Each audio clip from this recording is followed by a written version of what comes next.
Namo tassa bhagavato arahato samma sambuddhassa.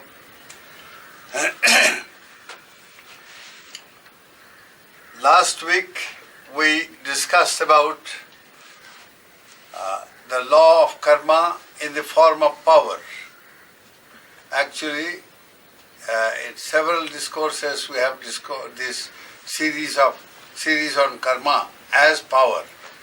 First of all, karma as willpower, then karma as moral power, then karma as spiritual power. I will just briefly mention about it, but today we have a new series altogether where karma viewed from the standpoint of becoming, bhava. The significance of the term bhava. You see, you become only by acting in a certain manner. If a person is in the jail and has become a prisoner, that is because the person has acted in a criminal manner. If a human being after death is born in the Devaloka, it is because the human being has been living like a deva, as a human being, and so on. So, the action, what we become is how we act. So that would be another series. I will deal with the subject from today onwards. But before that, let us once again just a summary view of karma as action. Karma as power. See, all that the human beings have created, science, technology, commerce, trade, art, architecture, medicine, any field of human achievement, all these are the results of willpower. And even an ordinary, let us say in a very ordinary case, you have a child and you put the child in the school at the age of 3. And the teachers teach the child. The teachers tell the child, look here, you can become this, you can become that, if you read this, if you read that, if you do this, if you do that. Then at home also the parents teach the child. They say, you want to become a doctor, okay? I'm a doctor, the father is a doctor. So he says, you want to become a doctor like me? He said, yes, Daddy, I want to become. Very good, then do this, do this, do this. So now this child can be motivated to become a doctor when it grows into a full man or a woman. So behind this, you see, this ability to be what wants to be is willpower. To become what one seeks to be, behind is this creative power of we call willpower. But will is a blind force. Now all the violence that you see in the world today is the result of will, a very destructive willpower. On both sides, those who are mentally completely filled with destructive mind, destructive will force, they keep on doing something that is wrong, something that is criminal and evil, creating a lot of suffering. And the authorities, they also do the same thing in order to contend with them. So there is no end. A whole process of violence goes on and on based on wrong type of willpower, use of willpower. A criminal type of willpower, negative type of willpower. And that is action ultimately. Action is threefold.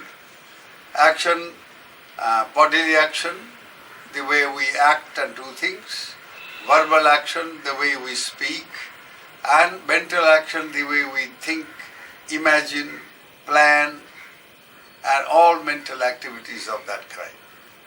So these actions ultimately, you see, determine what we want to be or what we are today. If the jailbird were to ask, hey, how is it that you have landed here into this world of misery? He said, well, I have landed here because I did things or I willed things which the fruit of which can be ripened only here, in the jail, in the form of suffering. I deprived the people not only of possession but also of freedom of mind, freedom of security. I robbed them, I did this, I killed them, I indulged in, you see, all kinds of evil and all kinds of crime. And these criminal activities can ripen only in an atmosphere where all freedom is lost, all sense of human dignity is gone, and nothing but unmitigated suffering from morning till night.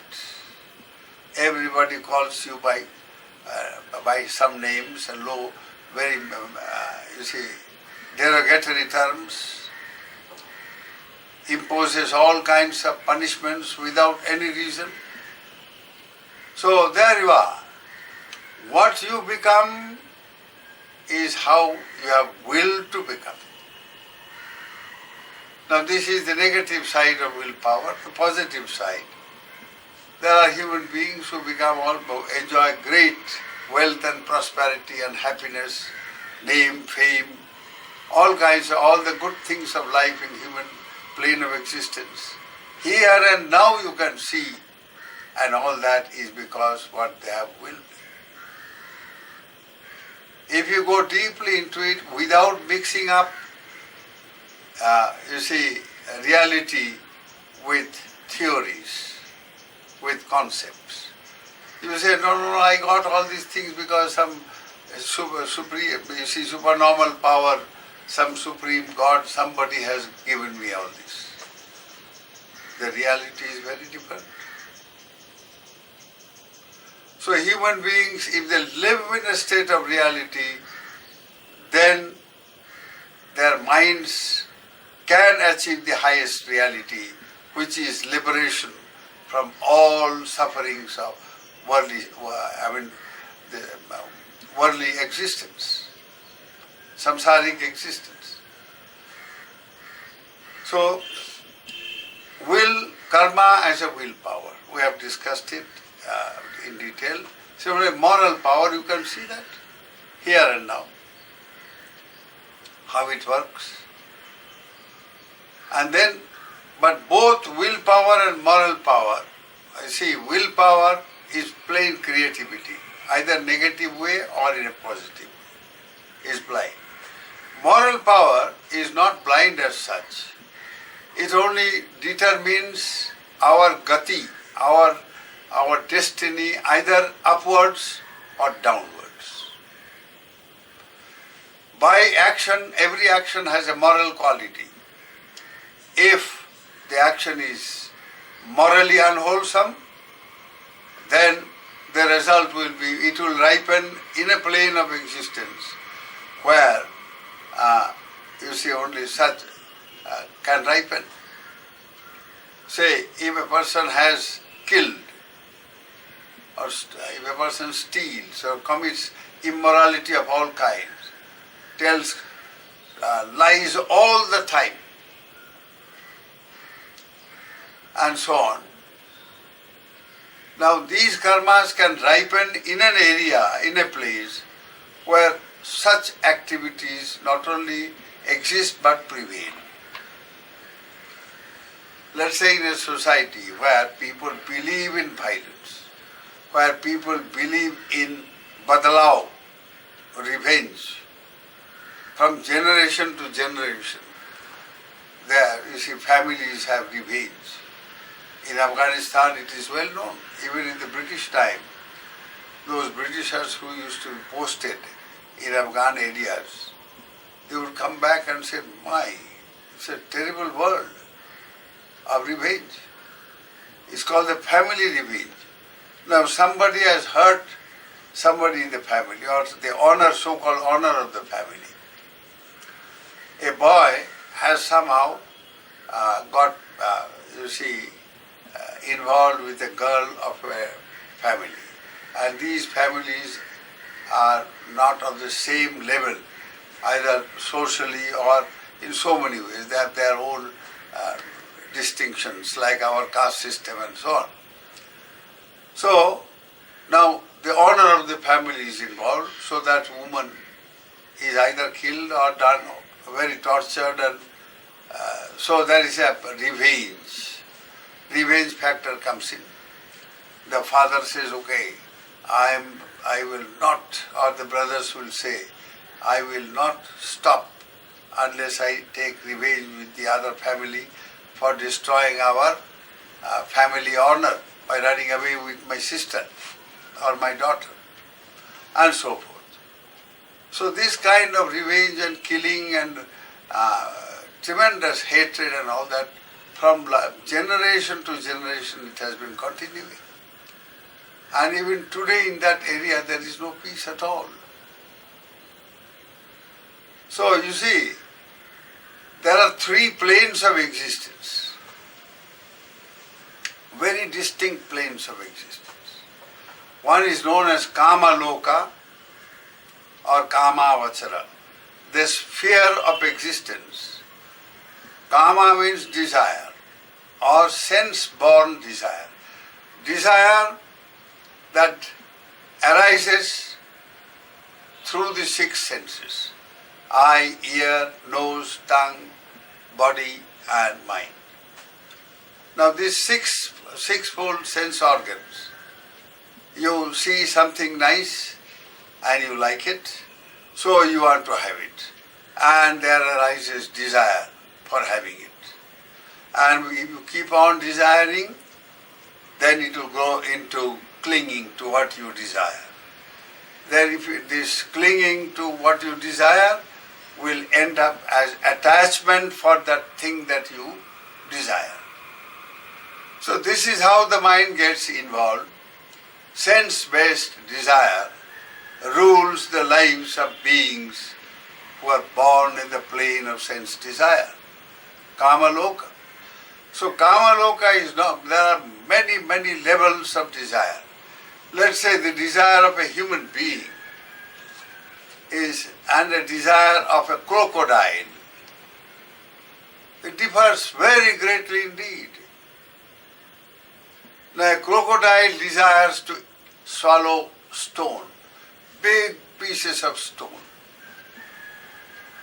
Now a human being will never desire to do that. But they will like to do, they desire to eat something else in the place of stone. But it's desire nonetheless.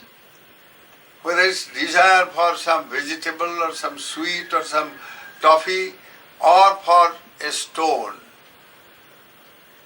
the object differs. But the quality of, the desire per se is the same. Only it differs in intensity. In the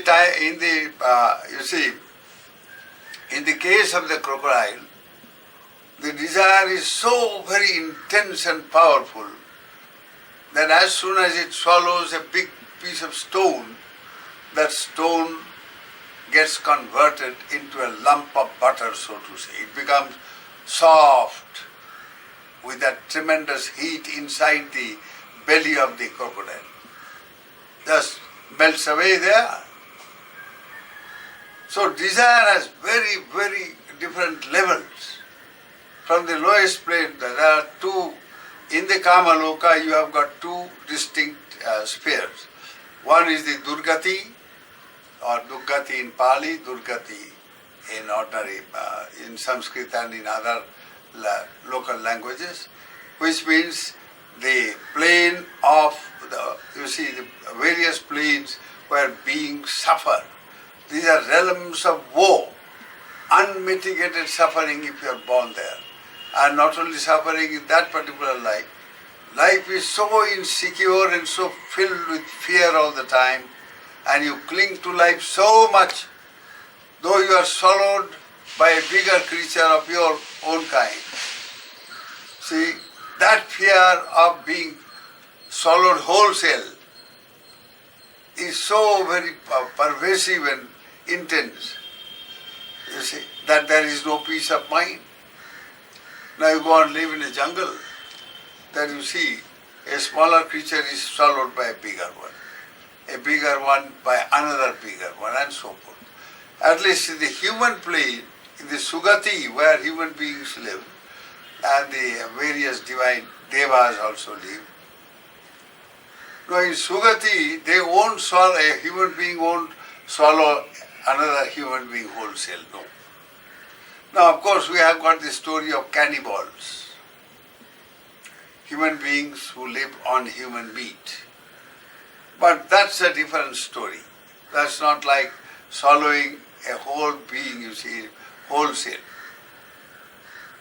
So now desire differs in the different planes of a sphere of existence. So in the Kamaloka, action, you see, your action that which can ripen only in a particular level of Kamaloka. If you do those actions, there is no other way but to get, land over there. You just get landed there. Because you have acted in a way where your action can ripen only there. So one day, the Venerable Ananda, Bhagavan's personal attendant and brother, he was thinking of, what is all about this life? It's nothing but becoming. Becoming.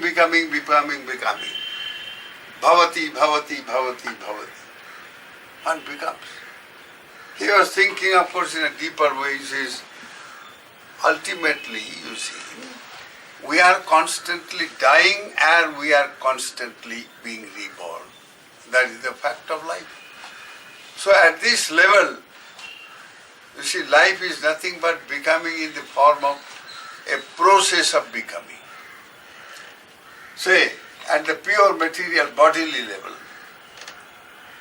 you ask any doctor who is an expert, a cardiac man, what's happening in his sphere. He is dealing with the heart, he is dealing with the lungs, therefore, and then he is dealing with the respiratory system, and breath and all that. He will say, do you know the heart pumps like this, and then the blood goes into every cell of the body, and then all the dead cells are pushed out by this new supply of blood. And so dead cells, this new cell that has come, it lives for just an instant, maybe a fraction of a second. Then it too dies, and again replaced by another volume of blood and so on. So at the cellular level of our existence, body, everything is constantly changing, everything is becoming. Then at other level you can see the mind. So mind constantly changing. The way a particular object arises in the mind, and that object seizes the mind in such a way, influences the mind in such a way that either the mind is wholesomely bent or unwholesomely bent, inclined in a wholesome way or inclined in an unwholesome way. So, this kind of change and becoming constantly both at the level of the mind and the body is very, very clear. Now, Ananda Bhante was meditating whole afternoon on the Anapanasati, on the breath meditation. Then at the end he says, well, breathe in and breathe out. So you just focus your attention on that. That's all about Anapanasati. What does it amount to? He was questioning himself. Now, he says, well, I breathe in. So this in-breath is a process. And it is not just one quick, let us say, imbibing of, wind. No. It's a process, slow. It has a beginning, it has a continuity, and it has an end. So the breathing starts, you imbibe, you respirate, you take in air. As a process it goes on, and when it reaches to the apex, then the process ends there. This end of the breathing in, by its very ending, forces the breathing out. You can't just breathe in and remain there tight with breathing. No. That itself will cause death. So you have to breathe out. There is no question about that. So breathing in leads to breathing out. That also is a process. Now, breathing out starts, continues, and ends. By its very ending, again you breathe in. So this process of respiration, the whole life is nothing but that. You are living because you are breathing. That's why you are called prani. One prana, one who lives through breathing. A prani is a being who lives through breathing. He's a breathing creature.